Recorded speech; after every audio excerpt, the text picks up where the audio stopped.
के जर्रे जर्रे की अना का मान रखा। आपकी भरपूर तालियों में दावत दूंगा चेयरमैन पीआईटीवी साबिक वजीर आजम इमरान खान।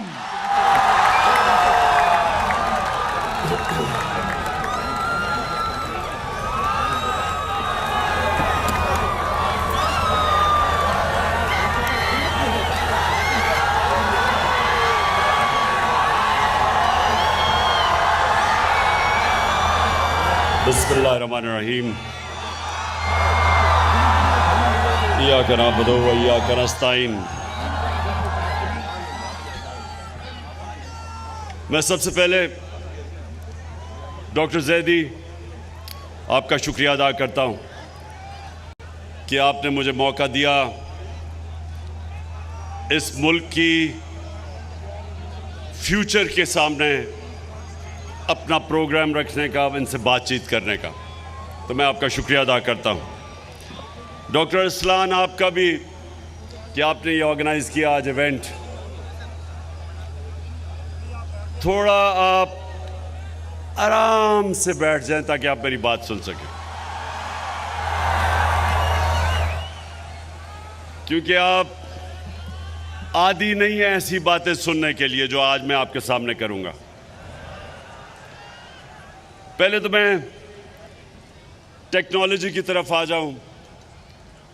जिस तरह अभी डॉक्टर इस्लान ने बात की, फ्यूचर टेक्नोलॉजी का है, और बदकिस्मती से हमने जिधर इंसेंटिवाइज करना था अपने मुल्क को, अपनी इंडस्ट्री को, अपनी आईटी की इंडस्ट्री को, अपने यूथ को, उनको टेक्निकल स्किल्स दिलवाने थे आईटी के, बदकिस्मती से हमने 20 साल ज़ाया किए। हिंदुस्तान इन 20 सालों के अंदर, 20 साल पहले हिंदुस्तान की आईटी एक्सपोर्ट 1 अरब थी, आज उनकी 140 अरब डॉलर की एक्सपोर्ट है।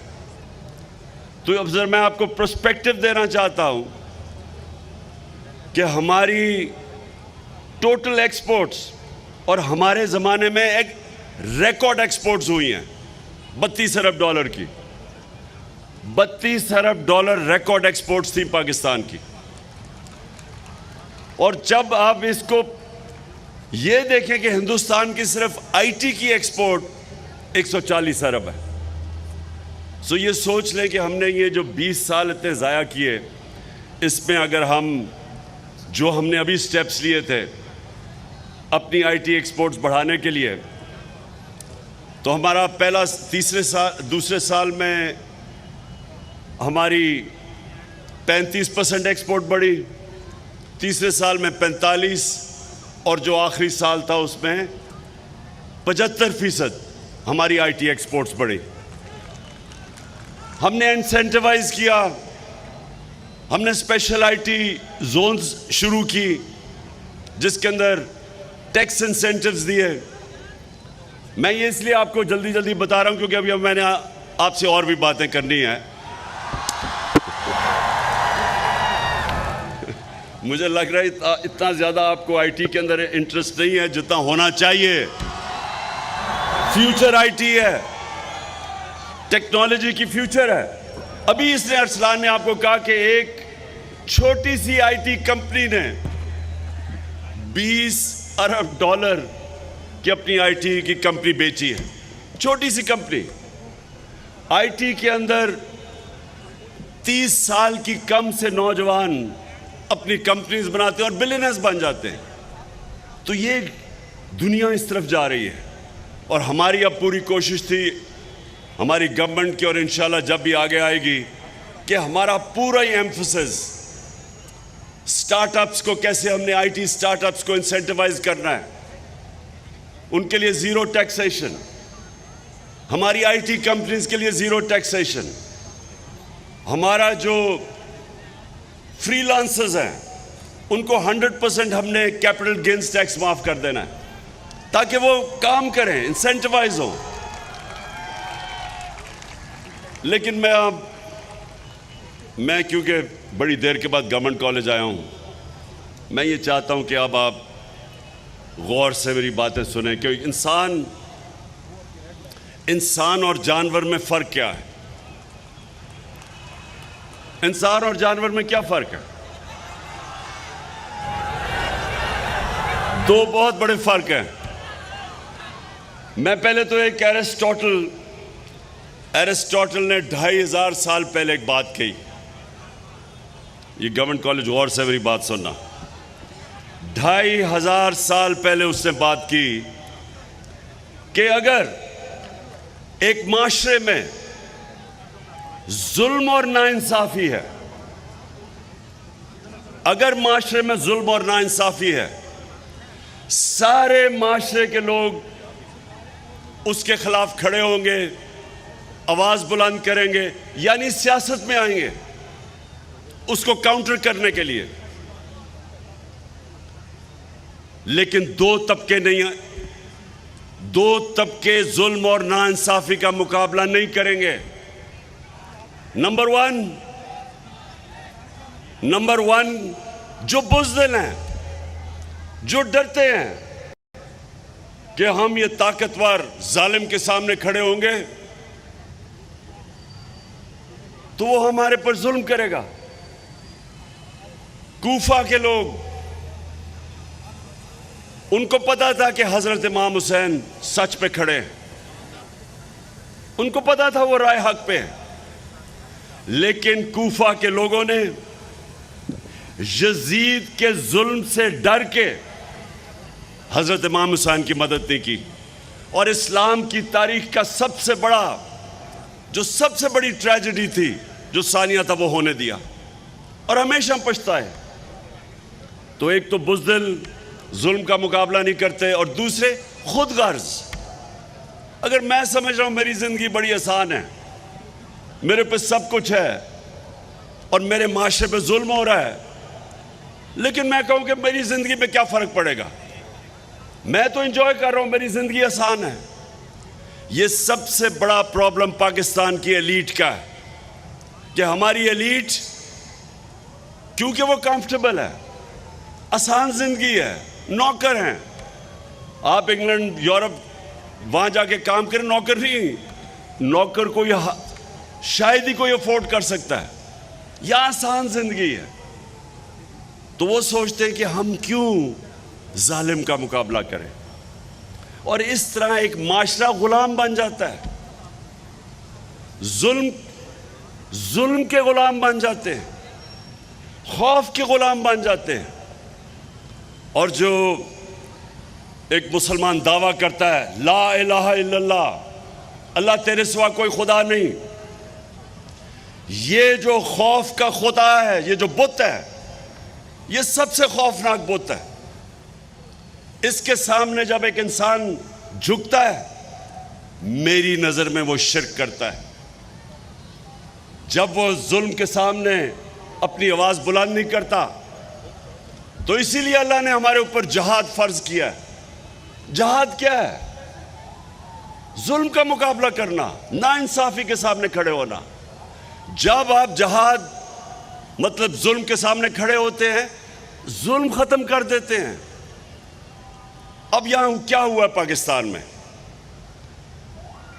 एक American under secretary of state Donald लू, वो पाकिस्तानी के एम्बेसडर असद मजीद, जबरदस्त एम्बेसडर हमारा वाशिंगटन में, उसको बुलाता है, उससे मीटिंग करता है।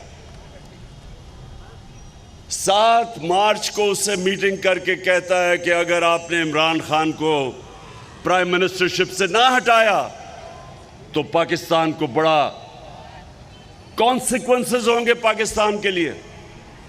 अगर आपने इसको हटा दिया, और कहने का मतलब ये था कि अगर आप चेरी ब्लॉसम को ले आएंगे, यानी जिसकी स्पेशलिटी है बूट पॉलिश करना, तो फिर क्या हम पाकिस्तान को माफ कर देंगे? ये है वो साइफर जो हमारा एम्बेसडर भेजता है फॉरेन ऑफिस को, मुझे आता है, मैं वो देखता हूं। अब ये जरा गवर्नमेंट कॉलेज, आप एक मुल्क के माशाल्लाह उन छोटे से तबके के लोग जिनको क्वालिटी एजुकेशन मिलती है। तो जरा आप ये सुने कि एक मुल्क का प्राइम मिनिस्टर, उसको एक एम्बेसडर जो उसके नीचे काम कर रहा है, एम्बेसडर से आता है कि जी वो डोनाल्ड लू एम्बेसडर को कह रहा है कि अगर आप इमरान खान को नहीं हटाएंगे तो पाकिस्तान के कॉन्सिक्वेंसेस होंगे। अब एम्बेसडर ने तो नहीं हटाना था, वो तो मेरे नीचे है। किसको पैगाम दे रहा था?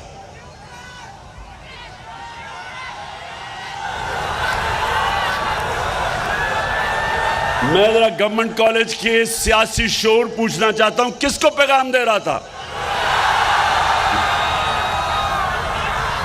समझ गया हूं, माशाल्लाह। पहला टेस्ट, पहला इम्तिहान पास कर गए हो आप। अच्छा, उसके बाद सुने जरा, 7 को, एक मिनट सुने, 7 को, वो बाद में आएगा, बाद में। पहले मैं जरा ये डील कर लूं। पहले 7 को वो ये धमकी देता है, 8 को, अच्छा वो धमकी ये देता है कि नो कॉन्फिडेंस मोशन टेबल होगा नेशनल असेंबली में और इमरान खान को हारना है, आपने हराना है। और फिर से फॉरेन ऑफिस के ऊपर तो प्राइम मिनिस्टर को रिपोर्ट करता है। तो ये किसको कह रहा है? वो आपने ठीक कह दिया, आपने ठीक कहा। अच्छा, उसके बाद अगले दिन नेशनल असेंबली में टेबल हो जाता है और उसके बाद हमारे कोई 20 लोटे बनने शुरू हो जाते हैं। 20-20, 25 करोड़ रुपया से उनके जमीर खरीदे जाते हैं।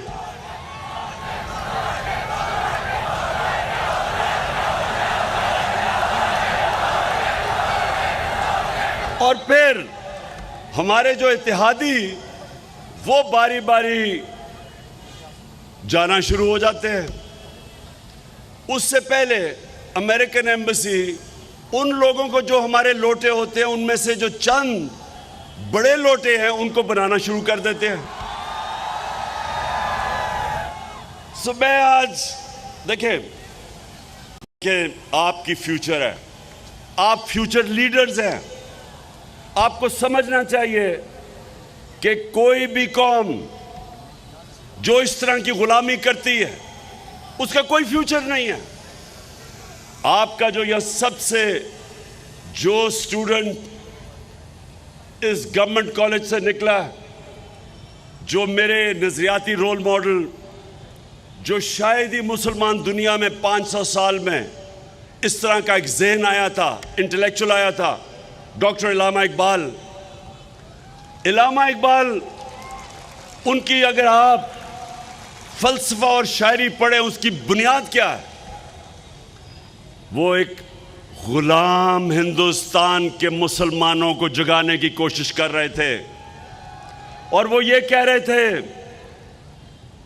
कि गुलाम की कोई परवाज नहीं होती। इकबाल का शाहीन तो वो बनता है जो अपनी जमीन की जंजीरें तोड़ देता है। जब तक आप गुलामी की जंजीरें नहीं तोड़ेंगे, इकबाल का शाहीन नहीं बन सकते, अब बड़े काम नहीं कर सकते।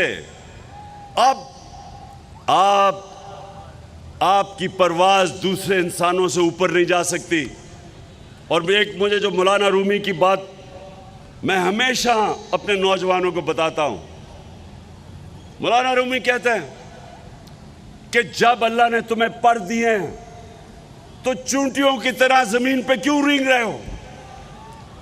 इन अदर वर्ड्स, अल्लाह ने इंसान को अशरफुल मखलूकात बनाया है, सबसे अजीम मखलूक।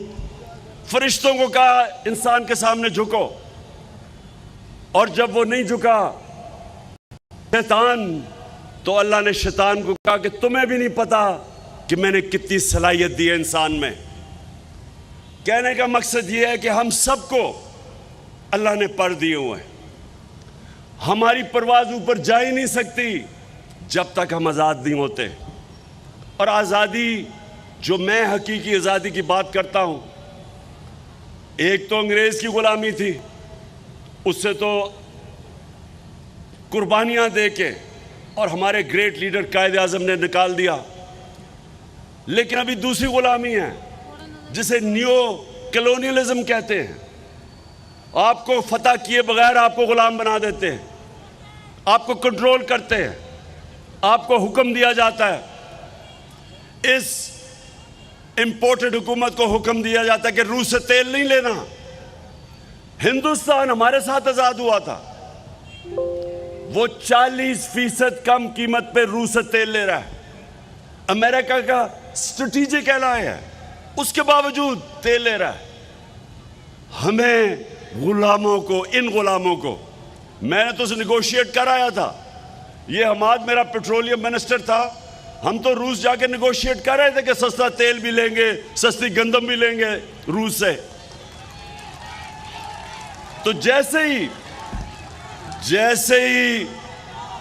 ये इंपोर्टेड गवर्नमेंट आई, और मैं ये गवर्नमेंट को ये सुन लो जरा, यही नहीं कि सिर्फ साजिश के तहत एक बैरून मुल्क ने हमारे ऊपर एक गवर्नमेंट इंपोज की, पाकिस्तान के करप्ट तरीन बड़े बड़े डाकुओं को हमारे ऊपर बैठा दिया।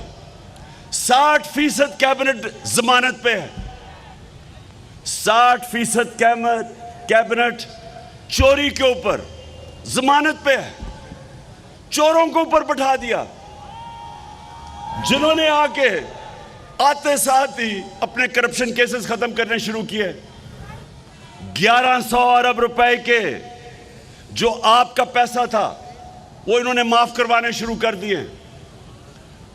कौम को धकेल दिया है पाकिस्तान की तारीख की बदतरीन महंगाई में। कौम को धकेल दिया है जो 6% पे, अभी हमाद ने बताया, 6% पे इकोनॉमी ग्रो कर रही थी, इंडस्ट्री ग्रो कर रही थी, 4 फसलें रिकॉर्ड परफॉर्मेंस थी एग्रीकल्चर में। वो इकोनॉमी उन्होंने उठा के आज आपने, पता नहीं, अगर वो होता मैं आपको दिखाता कि शहबाज शरीफ अभी अमेरिका गया हुआ है। अगर आप ये सिर्फ सुने एक इंटरव्यू देख लें इसका, एक कोई ब्लूमबर्ग में खातून इससे इंटरव्यू कर रही है। अगर वो होता तो मैं ये इंटरव्यू आपको दिखाता, यहाँ पता नहीं आया या नहीं इनके पास। उसे सुने उस औरत को जो एंकर है टीवी की, उससे कह रहा है कि खुदा के वास्ते हमें पैसे दे दो। कहता अगर आपने पैसे ना दिए हमारा दिवालिया निकल जाएगा। वो आगे से वो कहने की कोशिश करती है मैं तो टीवी एंकर हूं। वो कहता फिर अपनी चैनल के जरिए लोगों को बताओ कि हमारा दिवालिया निकल जाए, खुदा के वास्ते हमें बचा लो। तो वो मुल्क 5 महीने पहले इकोनॉमिक सर्वे ऑफ पाकिस्तान के मुताबिक जो इन्होंने पब्लिश की है, जिसके अंदर 17 साल के बाद पाकिस्तान की बेहतरीन परफॉर्मेंस थी, वो मुल्क का आज प्राइम मिनिस्टर कह रहा है कि जी हम अपने कर्जे नहीं वापस कर सकते, हमारा दिवालिया निकल गया है, खुदा के वास्ते हमें पैसे दे दो। वो भी आपने नहीं सुना उसका कहीं कि मैं मांगने नहीं आया लेकिन मैं मजबूर हूं। तो गवर्नमेंट कॉलेज देखें, ये अगर इन लोगों को हम अपने ऊपर तस्लीम कर लेते हैं, मैं आपको यकीन दिलाता हूं कि जो मुल्क अपनी आज़ादी राय हक पे खड़ा नहीं होता, नाइंसाफी का मुकाबला नहीं करता, तो अल्लाह कुरान में कहता है कि मेरी ज़मीन पे निकल के देखो कितनी कौमें मैंने तबाह की जो मेरे हुक्म पे नहीं चली। कौमें रहती नहीं हैं, मेरी जिंदगी के अंदर पाकिस्तान टूटा। हमने ईस्ट पाकिस्तान से इंसाफ नहीं किया। हमने उनको जिस तरह रखा, ईस्ट पाकिस्तान में यूनानिमस थी वोट 1947 में पाकिस्तान में शामिल होने की। 99% ईस्ट पाकिस्तान के लोगों ने पाकिस्तान के लिए वोट दी थी। हमने उनसे इंसाफ नहीं किया। वो हमारे से मुल्क, मेरी जिंदगी में मुल्क टूटा। और अब अगर ये चोर हमारे ऊपर मुसल्लत हो गए, जिनके लीडर बैठे हुए हैं बाहर, अरबों रुपए की प्रॉपर्टीज में बाहर बैठे हैं, पाकिस्तान आते हैं, हुकूमत करके लूट के पैसा फिर बाहर चले जाते हैं। किसी कौम, कोई मुझे एक मिसाल बना दे मुल्क जिसके 3 दफा प्राइम मिनिस्टर बाहर बैठा हुआ है, बेटे कहते हैं हम पाकिस्तान के शहरी नहीं हैं, क्योंकि वो बता नहीं सकते कि अरबों रुपए की प्रॉपर्टीज किधर से आई उनके पास, तो कहते हैं हम बरतानिया शहरी हैं। अब जो आ रहा है पाकिस्तान का सबसे बड़ा कॉनमैन इसहाक डार,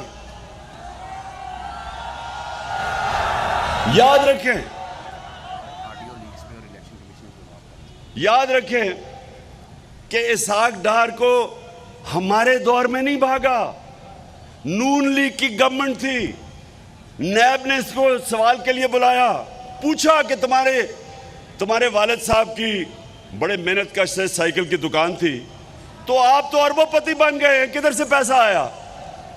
तो क्योंकि जवाब नहीं दे सकता था, मुल्क से बाहर भाग गया और प्राइम मिनिस्टर के जहाज में मुल्क से बाहर गया और कहता मैं इलाज करवाने गया हूं। वो 3.5 साल से इलाज हो रहा है, वो अभी तक नहीं पता किस चीज का इलाज है। अब वापस आ रहा है, और वापस आ रहा है डील के तहत। यहां डील्स होती हैं चोरों के साथ, एनआरओ दिया जाता है चोरों को, इसलिए चोरी खत्म नहीं होती, इसलिए मुल्क आगे नहीं बढ़ सकता, इसलिए मनी लॉन्ड्रिंग रुक नहीं सकती। तो अब वो वापस आ रहा है। मैं आज सारी कौम को पूछता हूं, क्या हमने ये तमाशा भेड़ बकरियों की तरह देखना है, या इंसान बन के राय हक पे खड़ा होना है, जुल्म के खिलाफ, नाइंसाफी के खिलाफ? और अभी एक पहले विकी लीग से शुरू हुई थी बात, फिर डॉन लीग्स आई, अब एक नई ऑडियो लीक्स आ गई है। मैं जरा मोटी मोटी चीजें, पहले तो ऑडियो लीक्स में एक चीज सामने आ गई कि ये जो चीफ इलेक्शन कमिश्नर है, ये शरीफ खानदान का घर का नौकर है। उनसे पूछ रहा है, नवाज शरीफ बता रहा है इसको कि किन को डिस्क्वालीफाई करना है, इलेक्शन कब करवाने हैं। और ये वो इलेक्शन कमिश्नर है, मैं 3 साल कोशिश करता रहा कि पाकिस्तान में ईवीएम मशीन्स इलेक्शन में इस्तेमाल की जाए। ईवीएम मशीन का क्या मतलब है कि 90% धांधली करने के तरीके ईवीएम मशीन की वजह से खत्म हो जाते हैं, फ्री एंड फेयर इलेक्शन हो सकता है। इस आदमी ने नवाज शरीफ के कहने पे और जरदारी के कहने पे, जिन्होंने जाली वोट्स बनाई हुई हैं, इन्होंने इसने ईवीएम मशीन नहीं आने दिए। तो आज तो अगर इस पे थोड़ी सी भी, ये जो ऑडियो लीक्स हुई हैं, थोड़ी सी भी इसमें शर्म और हया हो तो आज रिजाइन कर दे। लेकिन क्योंकि इसमें शर्म और हया नहीं है, तो इसको हमें रिजाइन करवाना पड़ेगा। दूसरी चीज, मरियम ने भी एक बहुत बड़ी डबल पीएचडी ली हुई है झूठ बोलने की। लंदन तो छोड़ो, मेरी तो बेचारी पाकिस्तान में भी कोई प्रॉपर्टी नहीं है।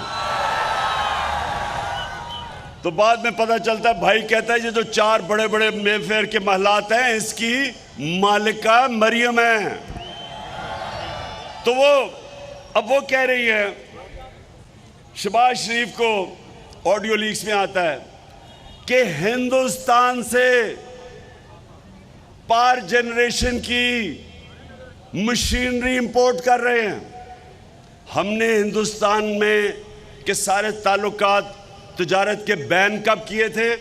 जब इनने कश्मीरियों की राइट्स की वायलेशन, इंटरनेशनल लॉ की वायलेशन की, United Nations security council resolution की वायलेशन करके 5 अगस्त 2019 इन्होंने कश्मीर की स्टेटहुड ले ली, तब हमने ताल्लुकात तोड़े थे।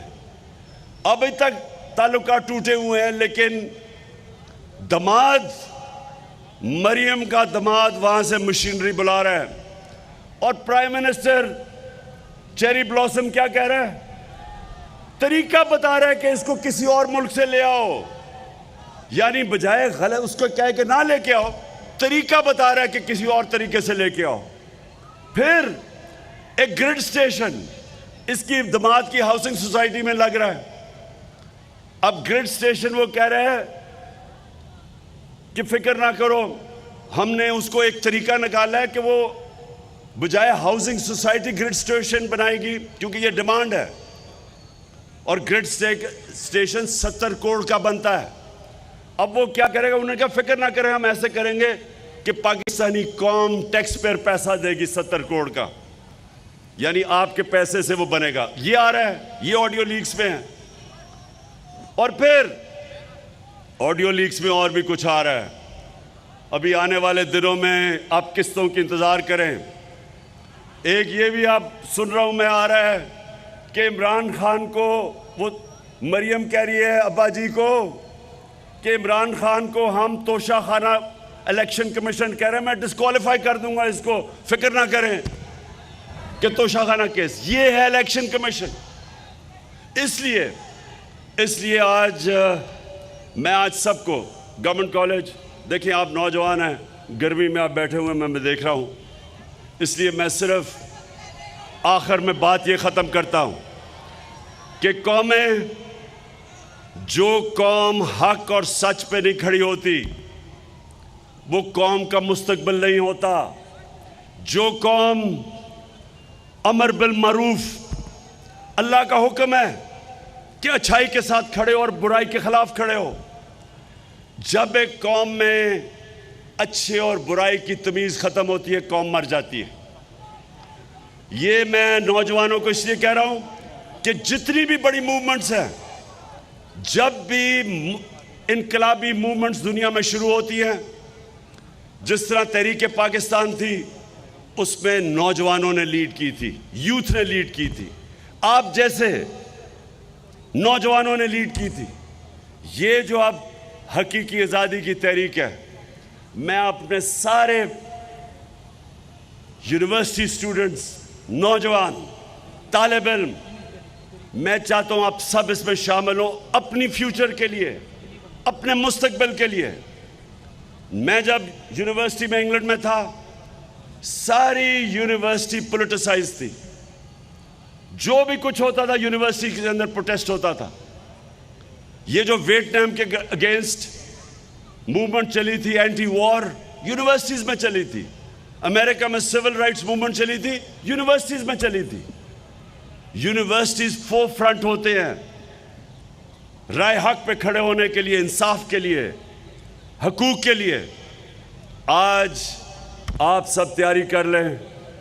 मैंने इनके खिलाफ, इन चोरों के खिलाफ मैंने अब जहाद डिक्लेयर किया है। जब तक मैं जिंदा हूं मैं इनका मुकाबला करूंगा और इंशाल्लाह आपको जीत के दिखाऊंगा। पाकिस्तान जिंदाबाद। मैं गुजारिश करूंगा मेहमान ख़ुसूसी जनाब इमरान खान साहब से कि वो लोग जिनकी अनथक मेहनतों से आज का दिन ये मुमकिन हुआ, मैं पहले बुलाऊंगा DG ई गवर्नर साजिद लतीफ़ साहब, पंजाब IT बोर्ड, कि जिनके अनथक मेहनत से तालीम और हुनर रोज़गार जैसे शानदार मंसूबों का आगाज़ किया गया है। आपकी तालियां कम नहीं पड़नी चाहिए। जनाब इमरान खान साहब उनको एजाज़ी शील्ड दे रहे हैं। उसके बाद दावत दूंगा मिस्टर इमरान अली दीना, GFX मेंटोर, तो वो तशरीफ़ लाएँ। इमरान अली दीना साहब। साथ ही मैं गुजारिश करूंगा साकिब अजहर इनेबलर से कि वो भी तशरीफ़ लाएँ और स्टेज पे रहें। जनाब अली इमरान अली दीना साहब। अब मैं दावत दूंगा साकिब अजहर साहब से। साकिब साहब जल्दी आए। मिनिस्टर HED पंजाब राजा यासर हुमायूं साहब से गुजारिश करूंगा कि वो भी तशरीफ ले आए। रईस जामिया vice chancellor government college university doctor Asghar Zaidi साहब से गुजारिश करूंगा, adviser IT doctor Arsalan Khalid साहब से गुजारिश करूंगा कि वो तशरीफ लाएं। इसके बाद रईस जामिया डॉक्टर असगर जैदी साहब और एडवाइजर आईटी से गुजारिश करूंगा कि जनाब इमरान खान साहब को एजाज़ी शील्ड दें। आपकी तालियों की गूंज कम नहीं पड़नी चाहिए। तहे दिल से शुक्रगुजार हैं मेहमान खुसूसी साबिक वज़ीर आज़म इमरान खान साहब के कि वो अपनी गुनागुम मसरूफियत से वक्त निकाल कर आप तमाम दोस्तों के लिए यहाँ तशरीफ लाए।